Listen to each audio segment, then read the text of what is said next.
Am I crazy? We don't use that word in here. Well, what do you know? A new Matrix movie is here. Keanu Reeves is back. Carrie-Anne Moss is back. Doogie Howser is back. And Lawrence Fishburne isn't back. He wasn't invited back to the reunion. His invitation was lost in the mail. Or was it lost in the Matrix? Who could say?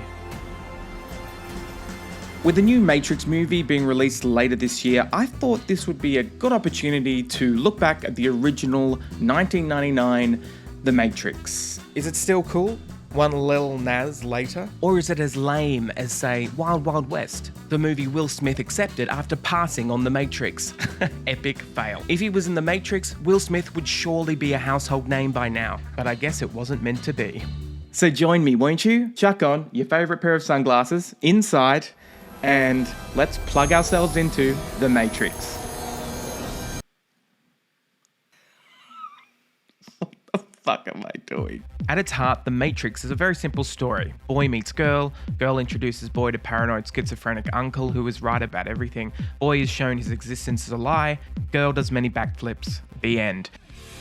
But of course, there's more to the story than that. Oh, much more. An interesting point to make from 2021 is that The Matrix was a completely original concept that wasn't first a best-selling novel, a comic book, board game, or toy. So these days, it's kind of unheard of for a studio to greenlight a movie this big without existing IP of some sort. Studios taking chances on original ideas, that's pretty cool. Am I cool, kids? No. Good, I'm glad. And that's what makes me cool. Not caring, right? No. So Keanu Reeves is a programmer by day and a hacker by night. One night he's contacted by Trinity and Morpheus, and they know that he's been wondering about the answer to the question that has puzzled him for his entire life. What is Skynet? The system goes online on August 4th, 1997. Human decisions are removed from strategic... No, that's not the question. The question is... What is the Matrix? Keanu is given the choice to stay in the world he knows or find out what the Matrix actually is. You take the blue pill. The story ends. You wake up in your bed and believe whatever you want to believe.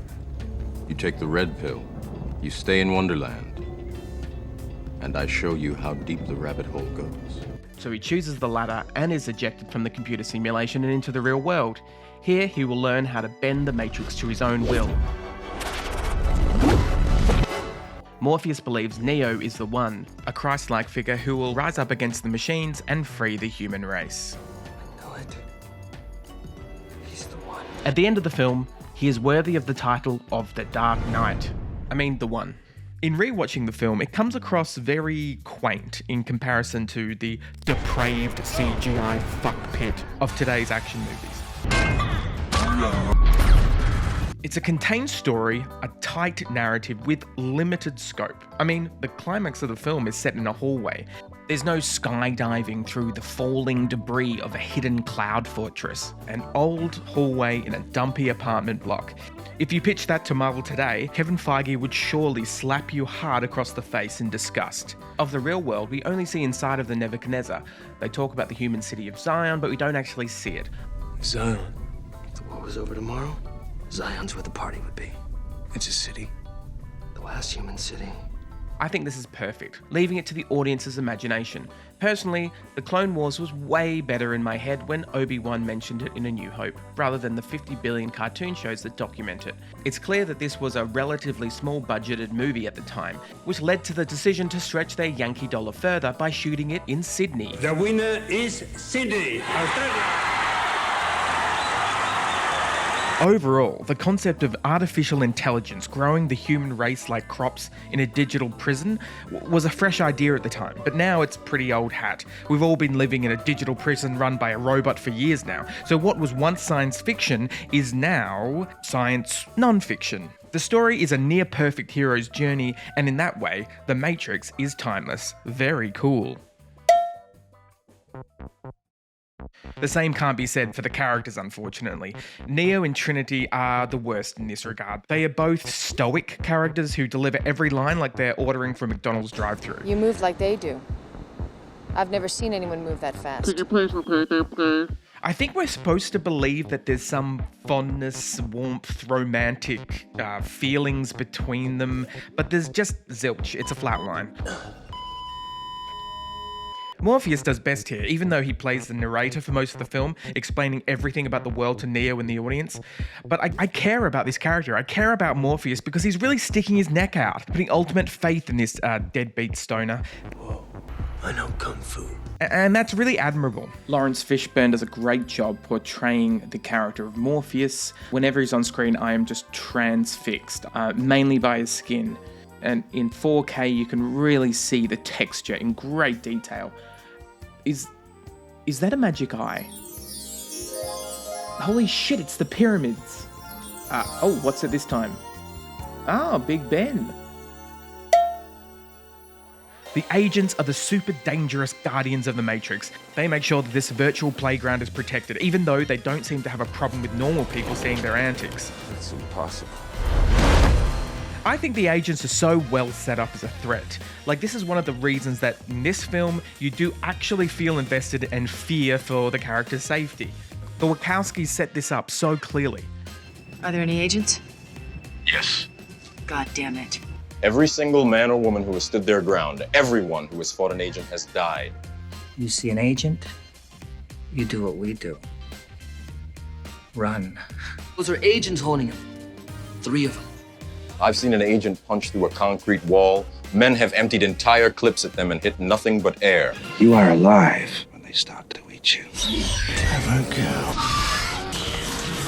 Hugo Weaving's performance is still great as Agent Smith. Every mammal on this planet instinctively develops a natural equilibrium with the surrounding environment, but you humans do not. There is another organism on this planet that follows the same pattern, a virus.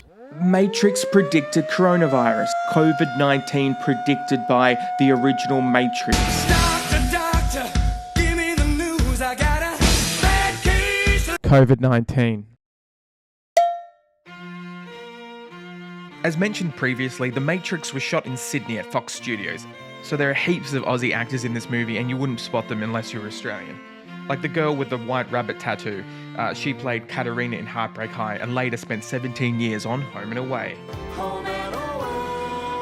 Now, Mouse. This guy looked really familiar to me and he was on Home and Away too. He played Damo.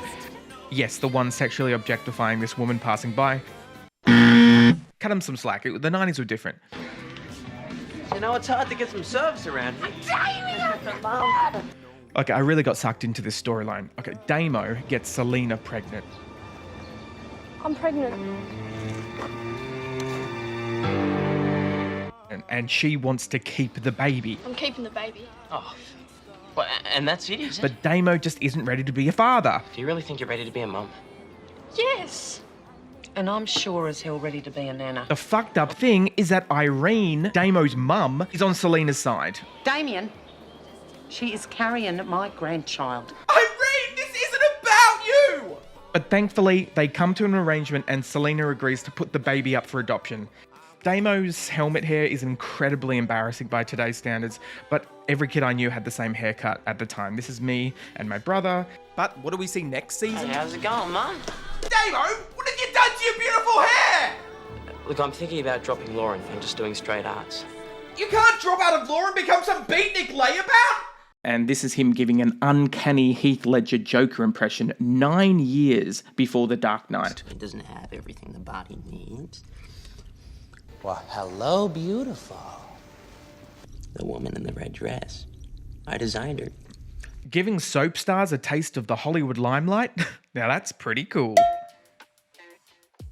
I think the reason I've never really become a die-hard Matrix fan is that I'm not really a martial arts guy. I mean, I could hold my own in a fight, obviously. I mean, I've had plenty of dust-ups in my time, but I've never seen those Hong Kong, Jackie Chan, Jet Li, Kung Fu action movies, and I probably never will.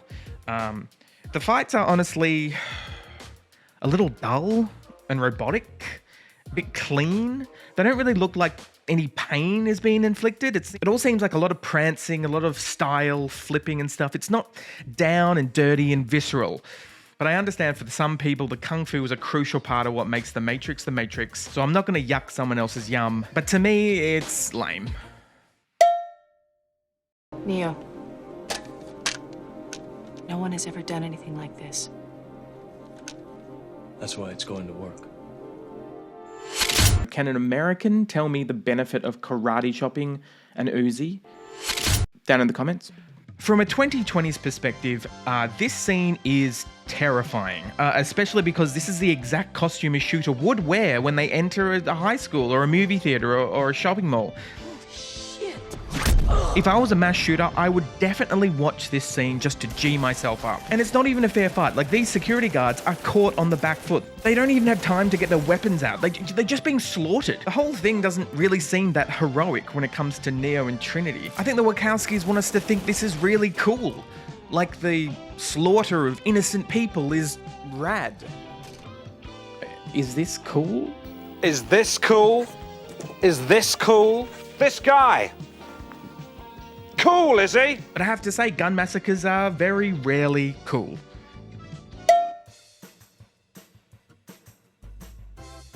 So in '99, the VFX were groundbreaking. Today, they actually hold up really well.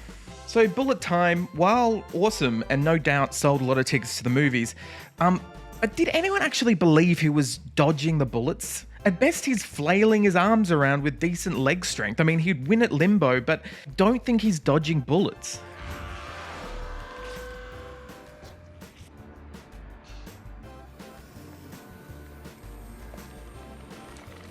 Out of all the effects in this movie, this is the one that doesn't really hold up.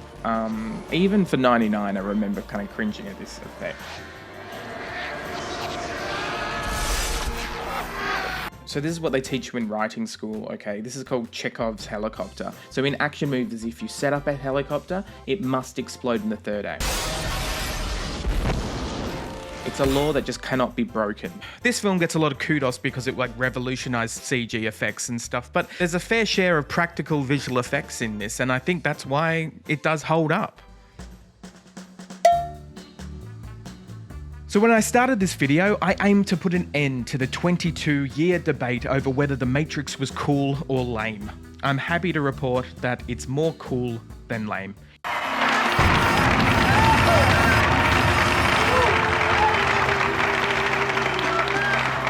And that's The Matrix.